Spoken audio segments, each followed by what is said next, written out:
It's time to put your health in your own hands. Get ready to learn from today's top health and wellness innovators and thought leaders on Optimal Health Radio. Now, here's your host.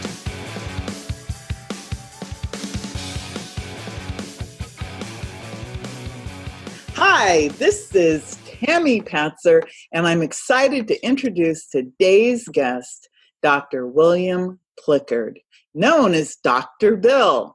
For more than 50 years, Dr. William Plikkered was a practitioner of orthodontics and treated a wide variety of dental and orthodontic conditions. Born with an inherent gift of empathy and intuition, Dr. Bill extensively studied many aspects of holistic health, nutrition, therapeutic touch, and cranial sacral therapy in a desire to optimize his abilities and efficacy as a healthcare provider. Thanks to the guidance of Guruji Mahendra Trivedi and the Trivedi Effect, Dr. Bill is now a pioneer in the field of life force energy, which has assisted him in enhancing lives on every level, not just through orthodontics, but physically, mentally, emotionally, and spiritually. After receiving Dr. Bill's divine energy transmissions, his clients have reported positive results, including reduced stress, relief from anxiety and depression, improved sleep, the reduction or elimination of pain, and various other profound physical transformations which go beyond healing as we know it. Thank you so much, Dr. Bill. Welcome. Hi.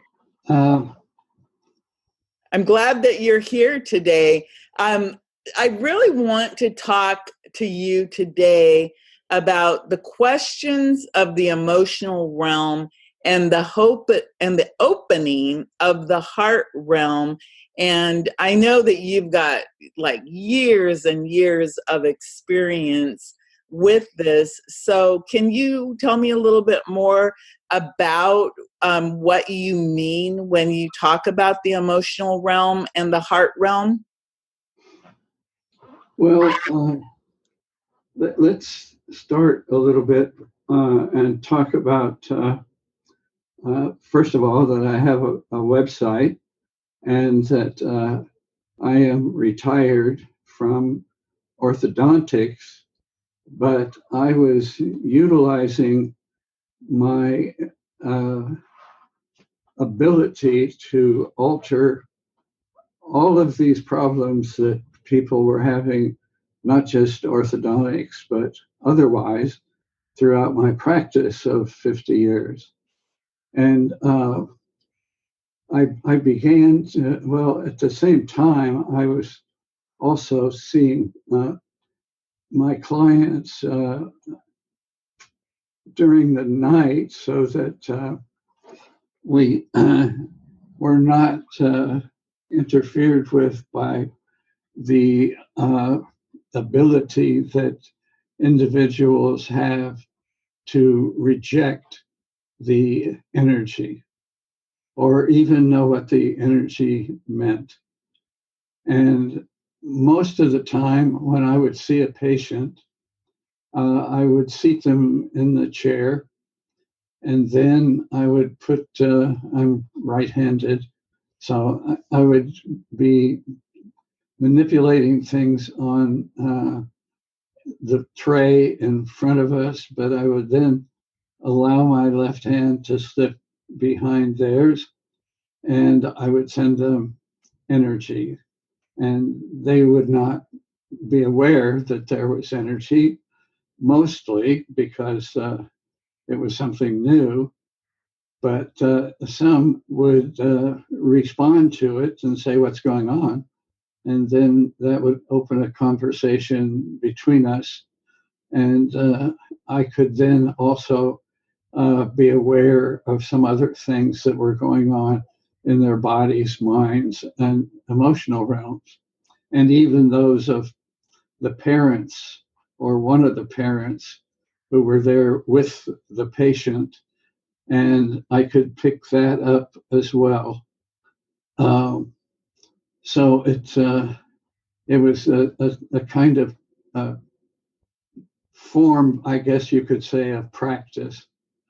And then I engaged in a practice at night of sending the divine energy, which that divine energy really is the energy of creation. It's the energy of love. It's the energy of being able to handle some of these outward things that cause pain and suffering. So that, well, it was kind of difficult to deal with some of the cases that I was taking care of. And I began to realize that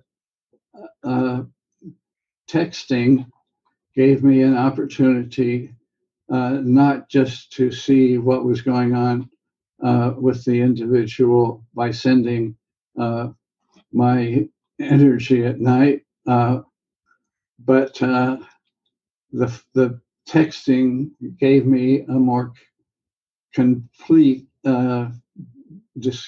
excuse me, a kind of more complete, I don't know how to word it here, but more complete picture, I guess you would say. And then I would get response. I can get response back from the individual. I have right now. I'm dealing with a person who was suicidal and is now on a path where she's beginning to realize that number one, that there is a divine and there is an energy that can be sent, and that most of the problems that she is having is from the outside in. And then I have the opportunity to discuss things from the perspective of the inside out. And then that gives me a broader perspective of what I was dealing with. I can give you a sample here of something that I would be sending to the individual if I had the opportunity to do it by sending the divine energy at night and the divine energy in a text. That would be great. So how would that work? Well, here's just a sample of something that I sent just a few days ago. What I was sharing or have been sharing with you is not bull crap. I get right to the base of it. We either open our hearts and quiet our emotional realms, or we allow our egos to trick us into allowing negative energies to be in control and to create a lifestyle that causes frustration and pain and a taste of dying a bit every day, and then blame something or someone outside of us for the way we feel. This screws up every day and creates fear of the future, and it is not a religion or anything of the kind. It is, excuse me, it's a lifestyle, and the destiny that God brought us into this world to experience, not what we are attempting to take care of on our own. So that was one of my texts that was sent just a few days ago, actually. And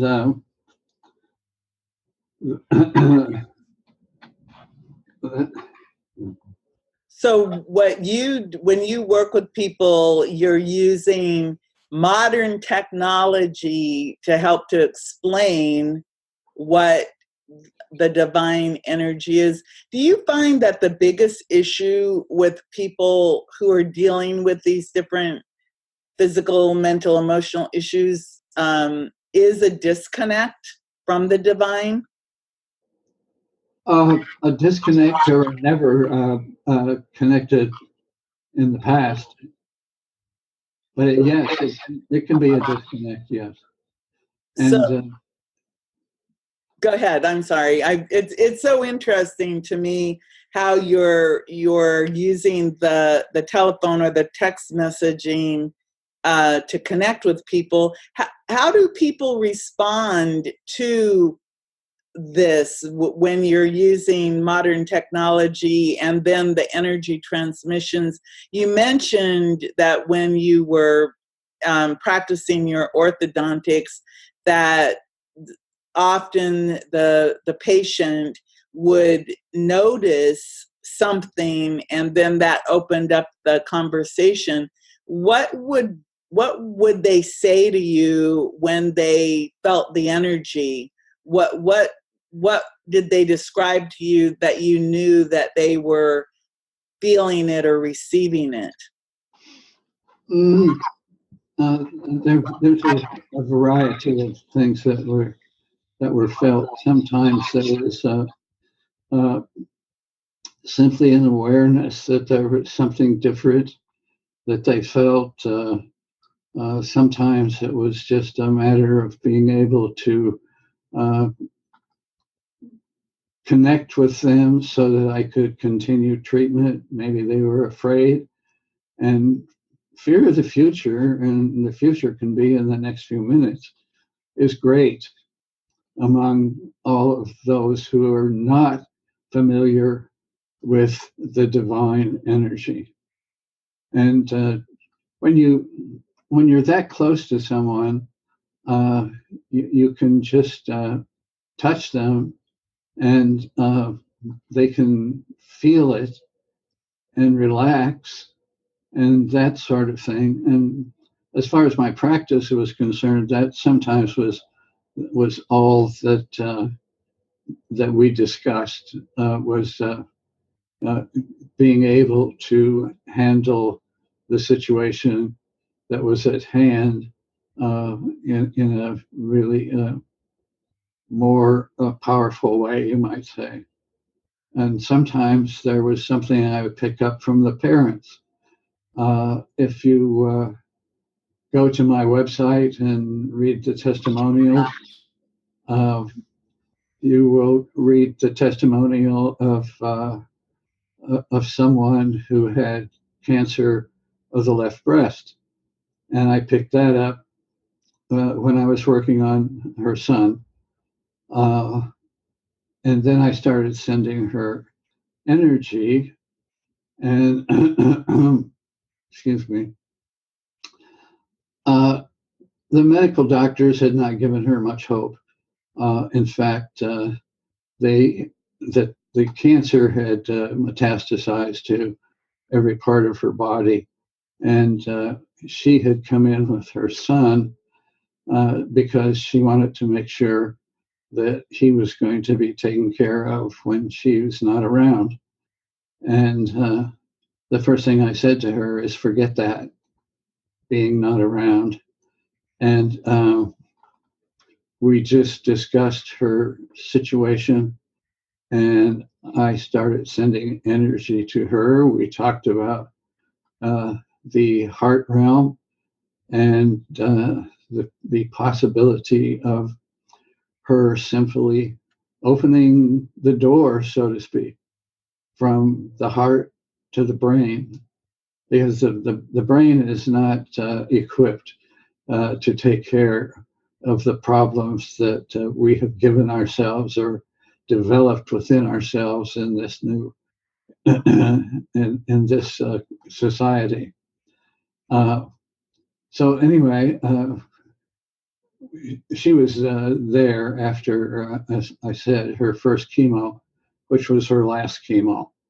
And I started sending her the energy, and she was quite open to anything, even opening her heart realm, and we discussed that to some degree.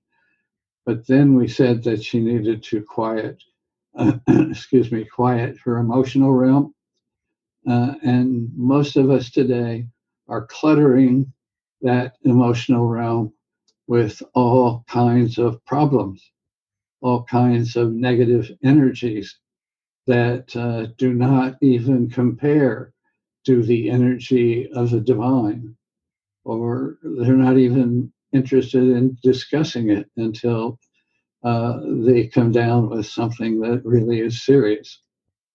So anyway, to make a long story short, I continued to send her energy, probably for I can't recall completely, but maybe a year, and the cancer was gone, and the medical group didn't know what had happened, and that was in 2013, I think, and she is now still cancer free, and she is very thankful for what we were able to accomplish. Wow. Was this the, I'm looking at the testimonials, was this the Diane B? Yes. Yes. And then she also wrote that I feel as though the energy I receive is as necessary as breathing at this point. Because of Bill and his tireless efforts on my behalf, I am still a mother, still working on my own clients and living a creative and lovely life. Thank you. That is a phenomenal testimonial. And I'm looking at some others here.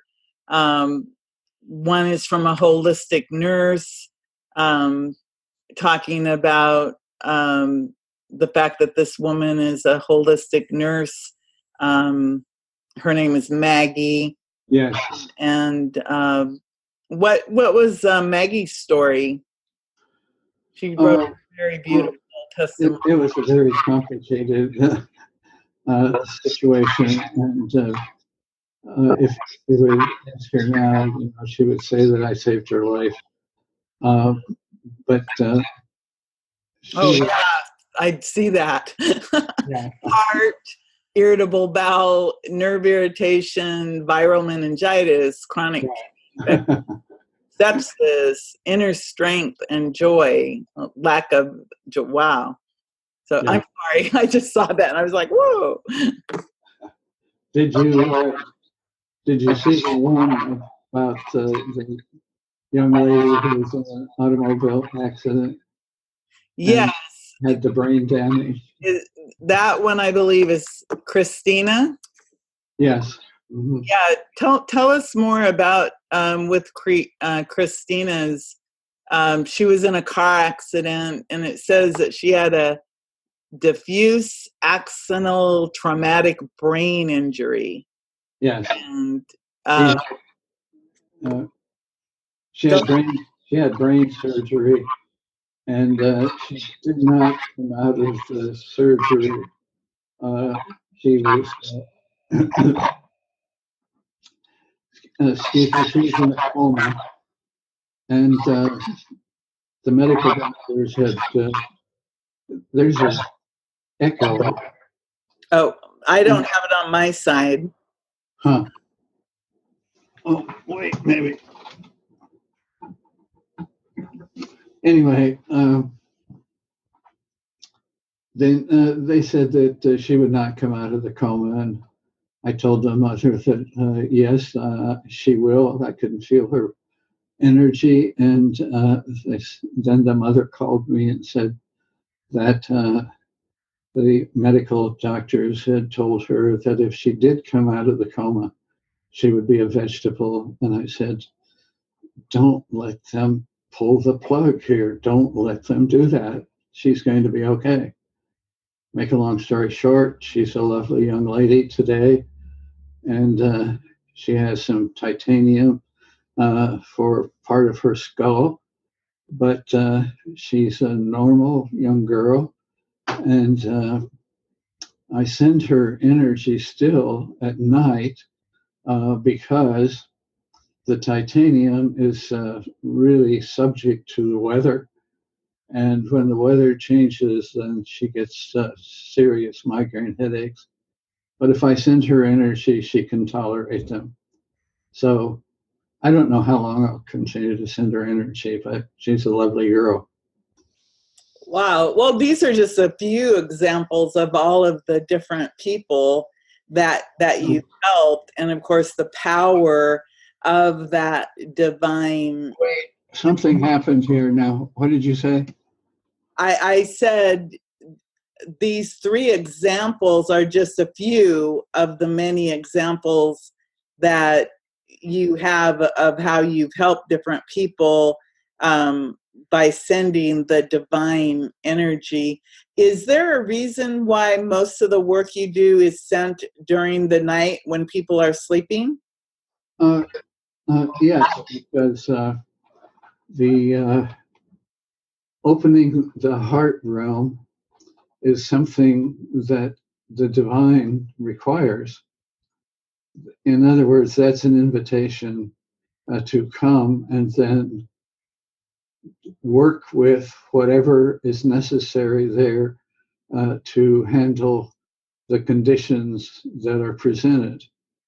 And at night, the person is asleep, and so the conscious mind does not get in there and start making decisions about the energies that are not true. And it works better, that's all, to do it at night. So basically the person, when they're asleep, they're open, their heart is open to receiving the divine energy. And when you talk about divine energy, you're talking about life force, the God of your understanding? Well, I'm talking about the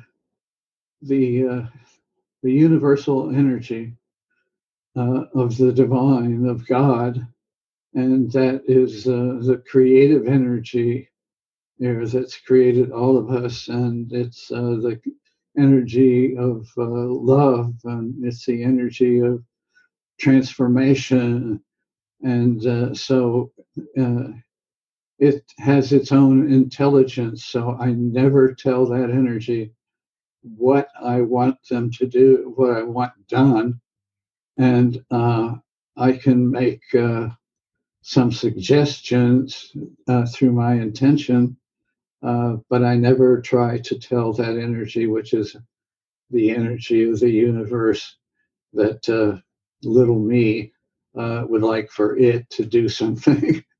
It's that would be ridiculous. So but there has to be a quieting of the emotional realm as well, because you know the brain is capable of filling you with all kinds of uh, indicators that have nothing to do with that divine energy, and they are of everything is excuse me, everything is energy, and we have managed to create an environment around us that is made up of lower energy forms than the universal form of the divine. But it just creates pain, it creates this, it creates that. And the ego is just trying to keep you busy. I don't know if it's deliberate, so that you do not have an opportunity to quiet that, and that's necessary. So Well, that makes a lot of sense. So if somebody wants to contact you, what's the best way to do that now? It would be my website, yeah. Okay, so it's williamplickerd.com, and then you have an email, drbill@williamplickerd.com? Yeah. Okay, great. So before I let you go, is there anything else you'd like to add? I don't think so. I think that kind of, well, it doesn't cover it because it's an ongoing pattern here. We're on a journey. These life-changing things don't occur, like yesterday. And then you're on a path, and there is the possibility that you might take 2 steps forward, 3 steps forward, and then 1 step back, and that's okay. But everybody is worthy of this kind of a lifestyle, and most of them don't know about it. And I keep trying to think of ways in which I can increase my implementation into this, and I'm going to begin doing public speaking again. I used to do that in the 1970s with a group of medical dental people who were spiritual. And then I went through a period, which we won't talk about at the moment, where I kind of lost things until Guruji brought me out of my delusions. But I'm my inner being, and that's another whole topic we could discuss. My inner being is telling me that I am almost ready now to experience my destiny in a way in which I can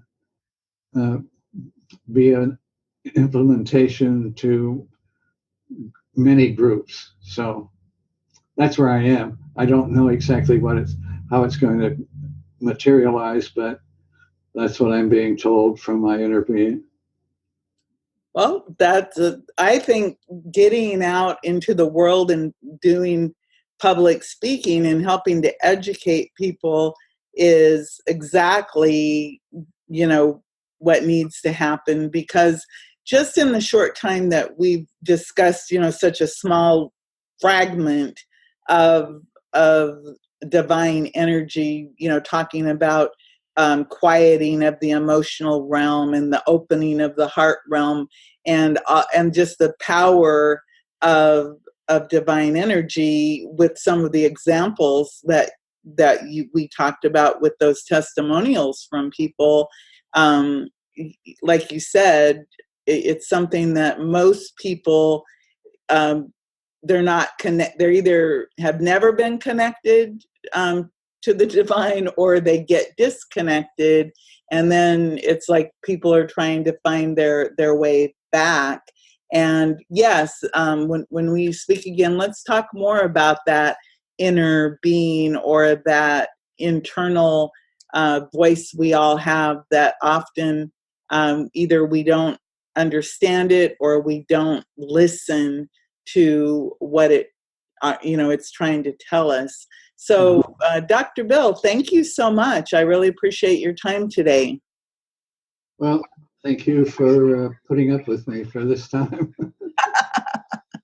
Everyone, go visit William Plikerd, PLIKERD.com, and you can get in contact with Dr. Bill and also learn more about him and about the science behind divine energy, and of course read more of those phenomenal testimonials. And he has some really good blog posts that you can read also. So go check that out. And for now, this is Tammy Patzer. Go make it a beautiful day. You've been listening to today's top health and wellness innovators and thought leaders on Optimal Health Radio. To get more solid health and wellness information, visit optimalhealthradio.com.